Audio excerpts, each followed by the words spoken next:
Can I just ask you a final question on the period leading up to the war?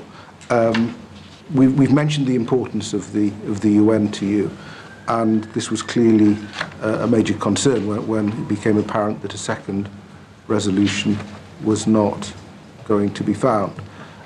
What was your reaction when you realised that that was likely to be the case? Well, the first thing was they claimed, and this was untrue, that the French had vetoed, and of course, as you know, a permanent member voting against is a veto, it isn't a separate thing, and said they wouldn't support any military action.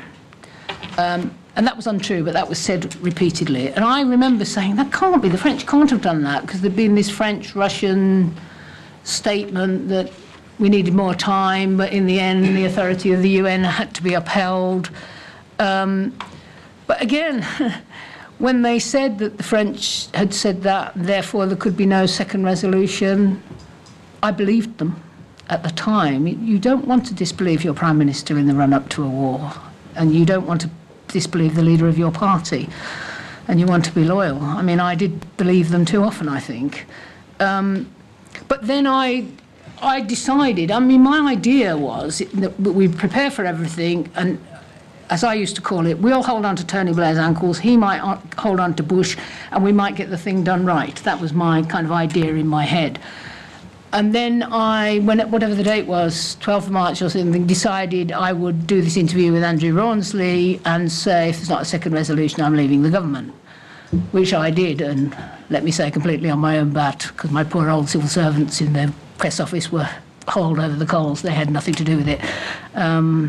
So this image that we'd prepare for everything, we'd try and keep it on the UN route, get the thing done properly. I mean, I'd also argued with Blair, there's no hurry, so why don't we move on Palestine first, and then you transform the atmosphere in the Middle East, and then the chances of doing Iraq right would be massively better.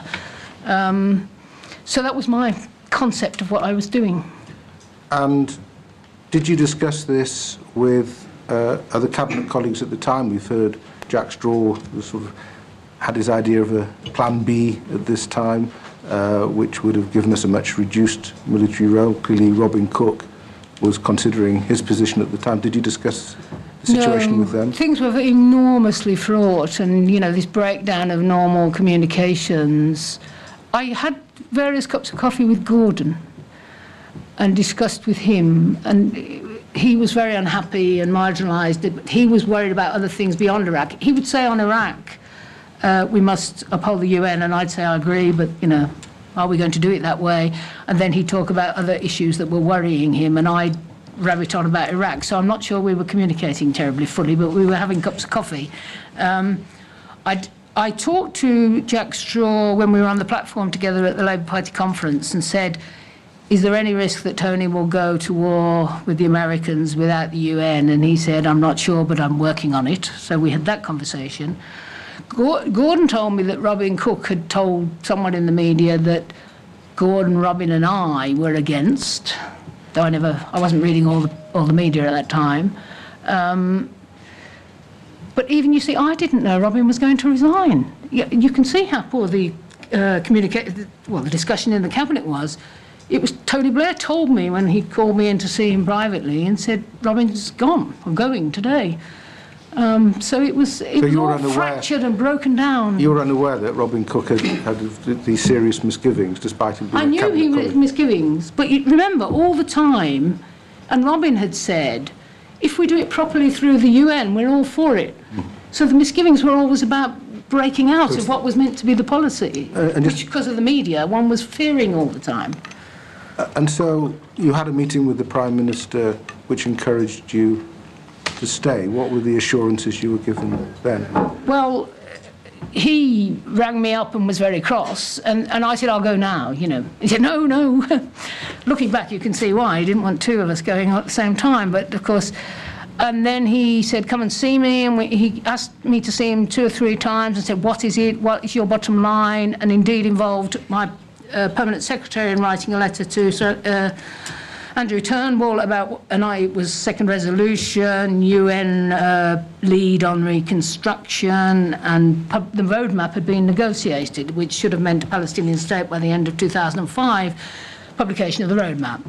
And he said, oh, well, he said, oh, if you care about the roadmap, that might help me with Bush.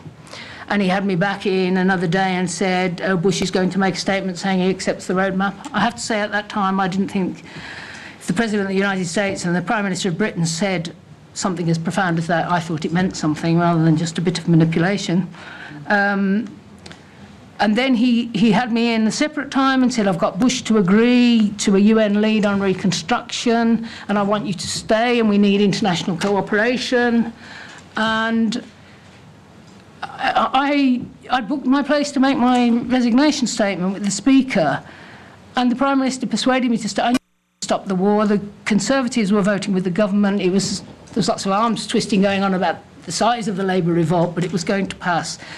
And I thought, well, if we get the Palestinian state and a UN lead on reconstruction, that will be so much better than what will otherwise happen, and I'll stay for that. And I took a heck of a lot of flack for it, but I still think if we'd done those things, it would have been much better. Thank you very much. I think we might take another break at this point and come back in 10 minutes. Thank you. Sorry. Am I too fast?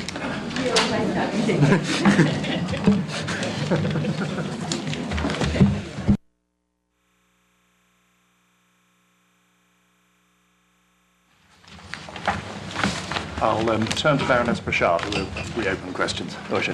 Thank you, Chairman. Richard, I want to turn to the planning on the eve of the invasion. We heard earlier your Valentine letter of the 14th of February, but that wasn't the only letter. You wrote, I think, again on the 5th of March, and I think there's a statement that you made in the House when you talked about your concern about optimistic assumptions about the aftermath. And you also, I think, said that it's not as full and as complete as it could be, the aftermath planning. So you were obviously raising concerns pretty much, from February onwards. And why do you think the Prime Minister was ignoring the warnings you were giving and going ahead? I think this gets to the root of why we went. And I think now you can see the leaked documents. The Americans were determined to go. Blair had said he'd go with them. He couldn't get Britain there without going through the UN, but in the end, if the Americans were going, he was determined to go with them.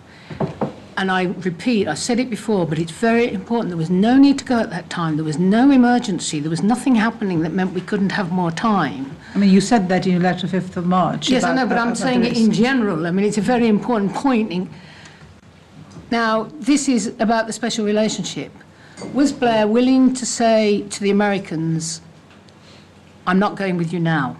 It's too early. Blick should have more time. The international system means more time to prepare. I promised you I'd be with you, but this is the wrong time. We can take another 6 months.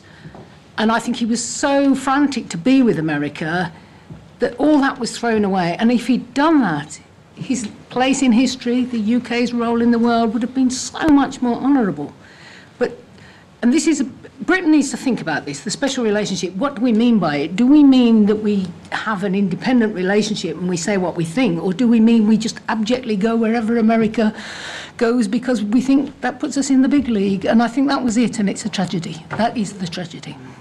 What is your understanding of what you think he was saying to President Bush at that time? Do you think he was raising these issues with him in terms of after planning? And was he being given false assurances that it would be all right on the day or the night? I don't know, but I think he probably thought the Americans could do it. That they knew what they were doing. But you have to ask him. I mean, I can only think that's what he thought. Otherwise, good heavens, how irresponsible is this, as we've seen. But